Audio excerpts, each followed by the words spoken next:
Good afternoon, y'all. Uh, this is Thursday. It's time for the Thursday booktube, and I'm doing this particular video for Patti at Life with Patti. She's hosting along with Daphne at my mountain home and kitchen. Patti asked me about the background in one of my videos, and she wanted me to tell you what's on the bookshelves. So I'll start by saying that my father built these bookshelves, and the what do you call those? Holds up the shelf. My brother-in-law made those, and when I was growing up, these shelves were completely filled with books that Daddy got every month. They were all classic, unabridged books. One is The Jungle Books by Rudyard Kipling. And each book would come in this case, and the covers always look nice. And there was usually, I don't know if this one has it, there would be like a little pamphlet thing in there that would talk about the book and the author and all that. And these books were available for us kids to read. I don't know that I read any of them, you know, but I mean, they were there if I wanted to read them. And after my parents had passed away, I didn't want to keep all the books, and my brother had asked, he wanted them. And I said, yeah, have at them. I said, I'd like the opportunity to save, I think it was between 10 and 15, just, sentimental value. And so I saved a few of the books. And I can remember as a kid, I would take the books off the shelf and dust the shelf and the books. Now, my mother didn't ask me to do this. I did it because I wanted to.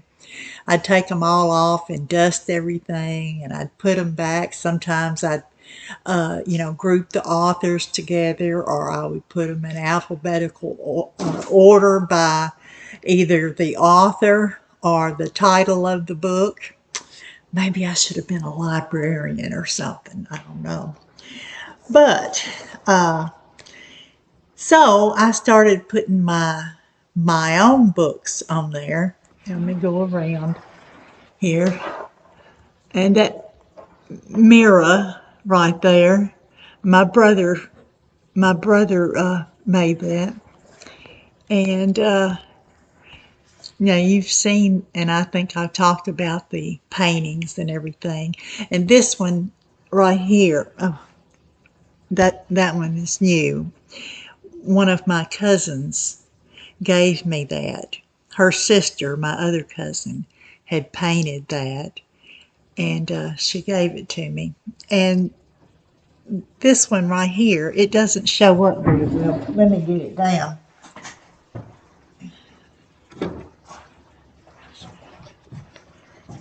My sister did this in high school. It's a pencil drawing of some, I guess, daylilies.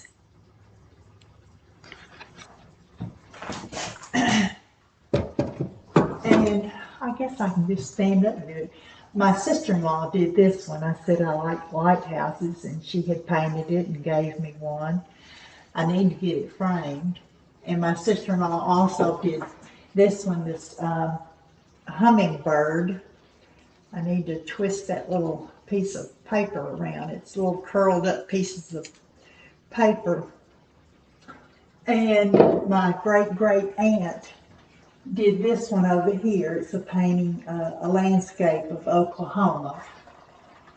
And these cookbooks up here in this corner are some of my cookbooks. And these books along here Here's some of the books that my daddy had gotten. And then the rest of these are history books. And there, I think at the end, there's some cookbooks. But at the first week in January, my daughters came down here and cleared out my living room and cleaned up all this. They took everything off the shelf and dusted everything and put the books back. Let me get a drink of coffee.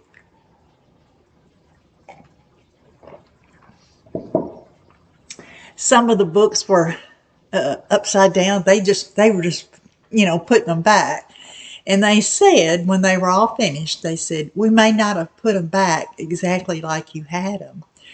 And I thought, that's okay. Because I looked over here and it was like it was all fresh and new because they had arranged them in a different order than me. I would make all the tall ones and then go down shorter, and they just kind of mixed them up. It actually gave it a nice look. But and I do have a Scrabble game in the corner there.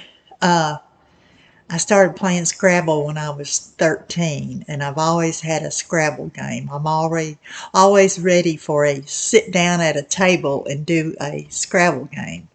And my mother-in-law is really good at it. I mean, she scores in the high numbers. I could never get that high, but I still love playing.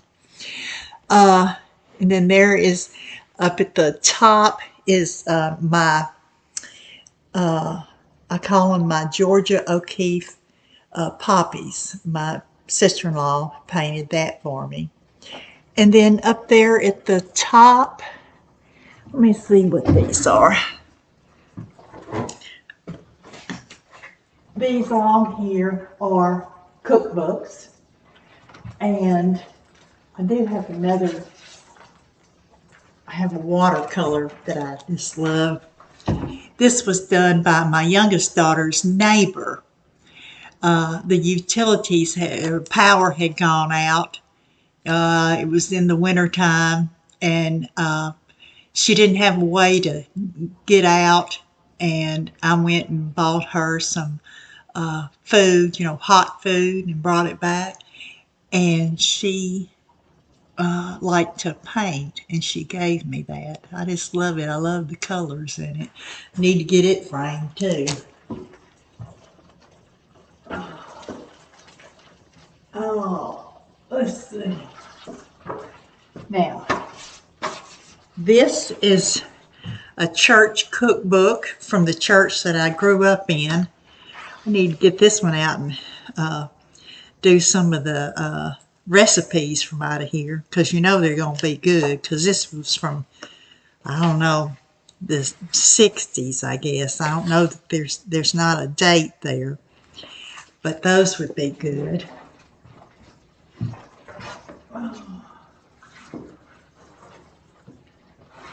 And here is my journal. When I celebrate, like Christmas or, different meals and stuff, I write down what we had and who was there, and journal. I journal all kinds of ways.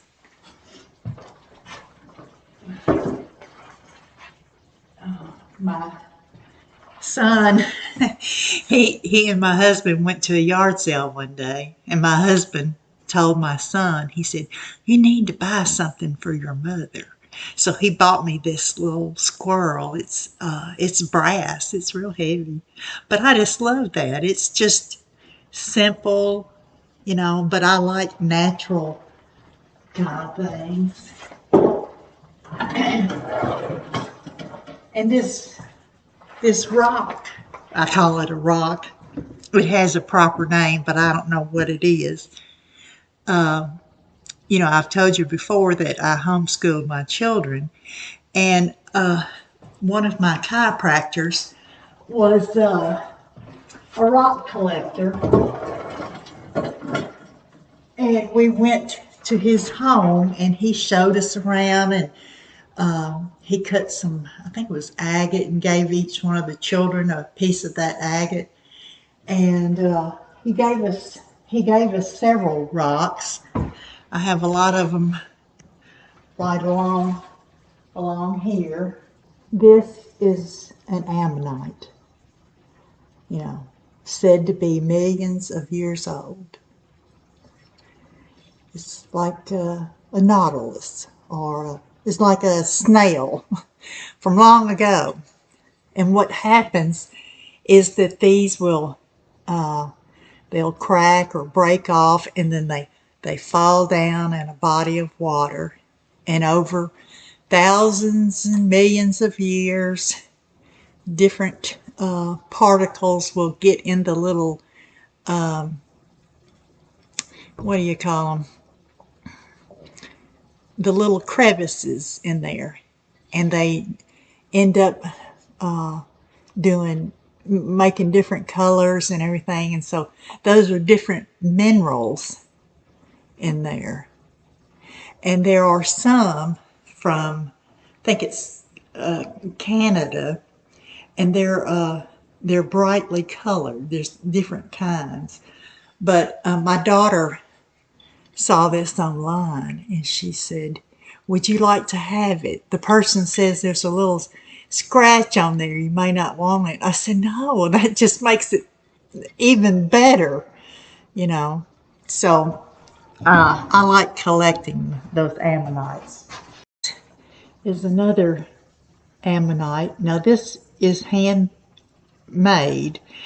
Those are ammonites in there, but it's been put on this, like a piece of plastic, or I don't know what it is, but it's been put on there, and it's got, like, you know, some kind of glazing or polyurethane or whatever on top to make it smooth.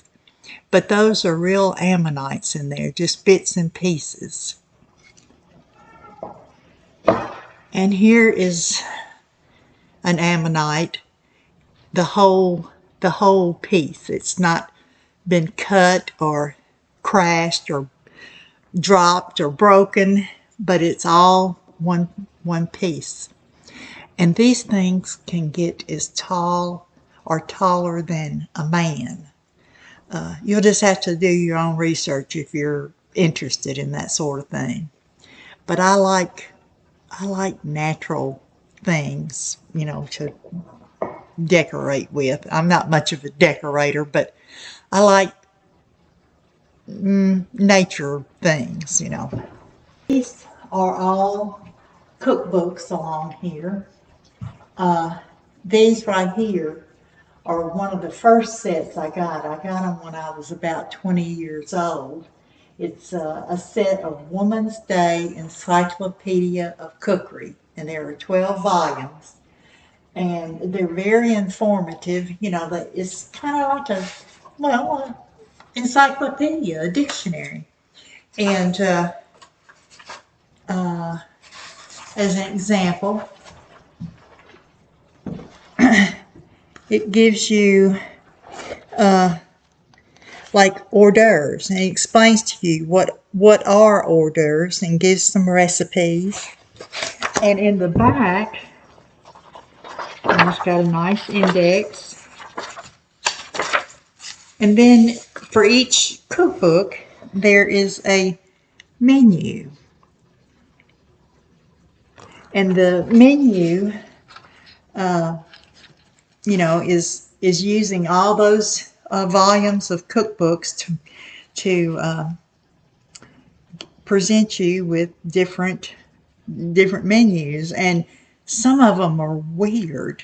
You know, it's like nobody eats that, but it gets you to thinking about what you can serve. You know, you don't have to serve the same thing over and over and over again.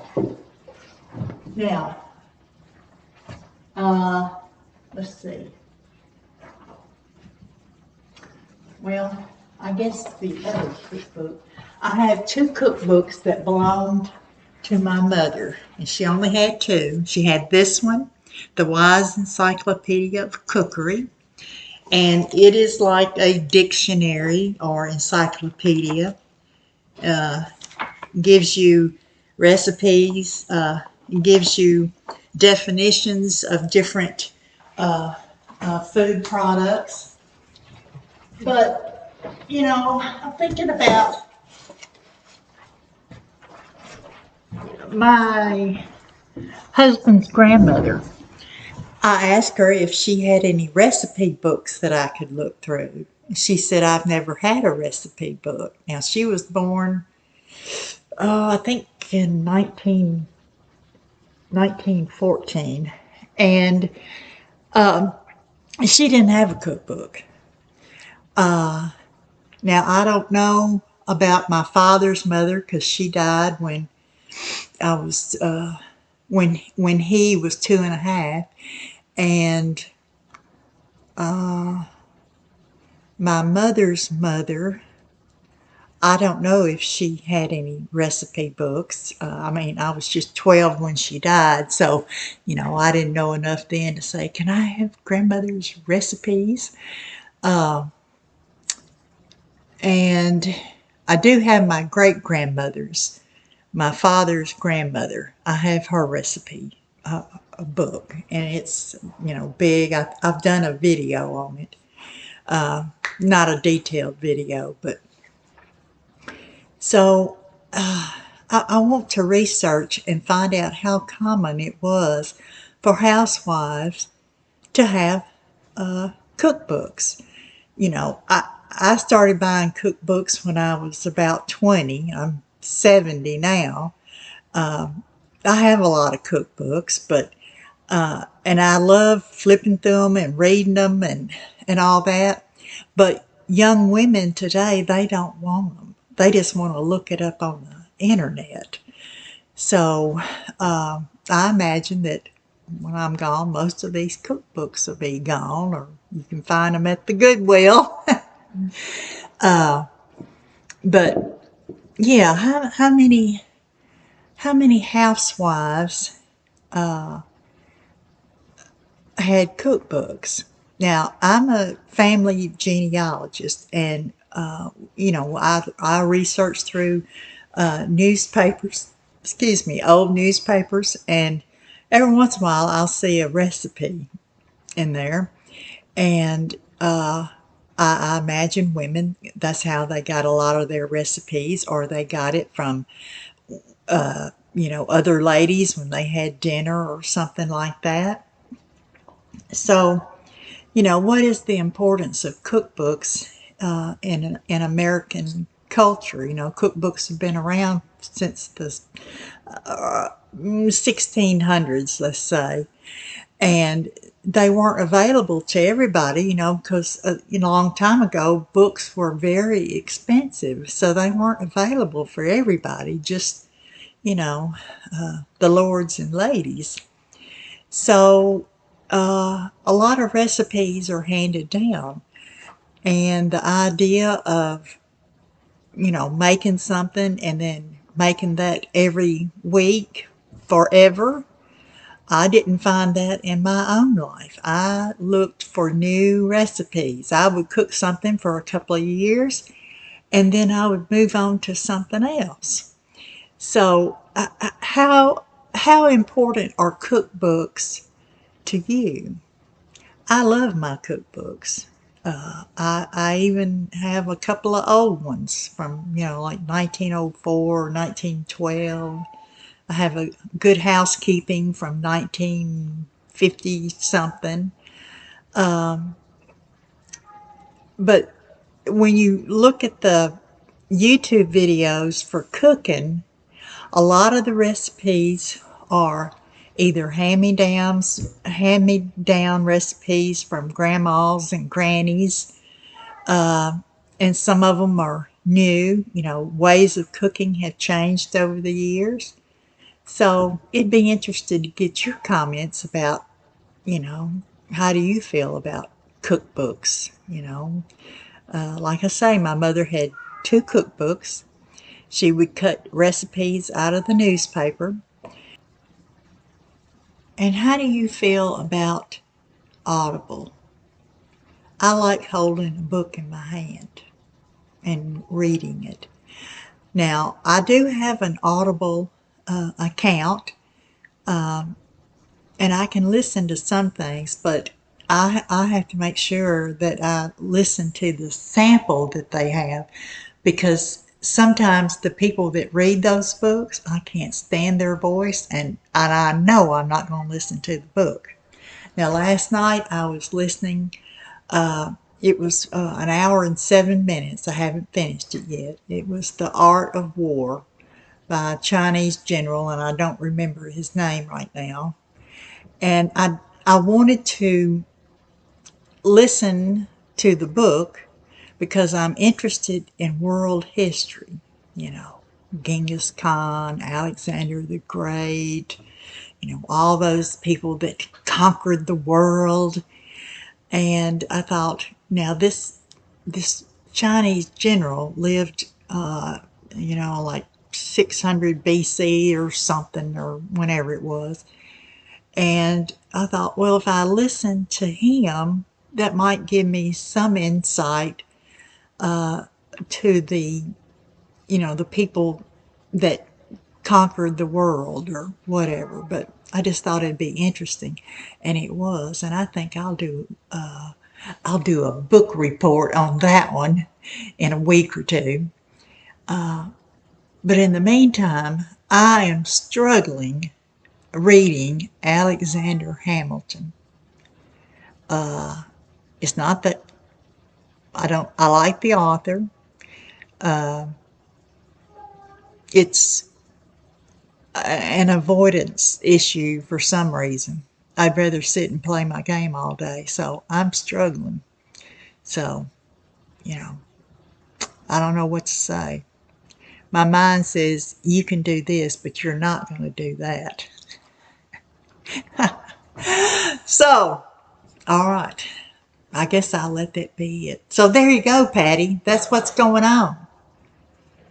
That's all the stuff behind me. Mostly my history books and my cookbooks. And I do have a little office library space. I took one of the small bedrooms, made it into a library office. And it's pretty messy in there, so I need to get in there and clean it up so I can even move around in there. And I have a lot of books in there. I have, you know, a lot of books from my childhood are in there. And so I guess I'll end it for right now. And I look forward to seeing everybody else's booktube. So y'all have a good afternoon, a good day, a good evening. And please remember to be kind to someone. Someone needs your kindness today. Bye.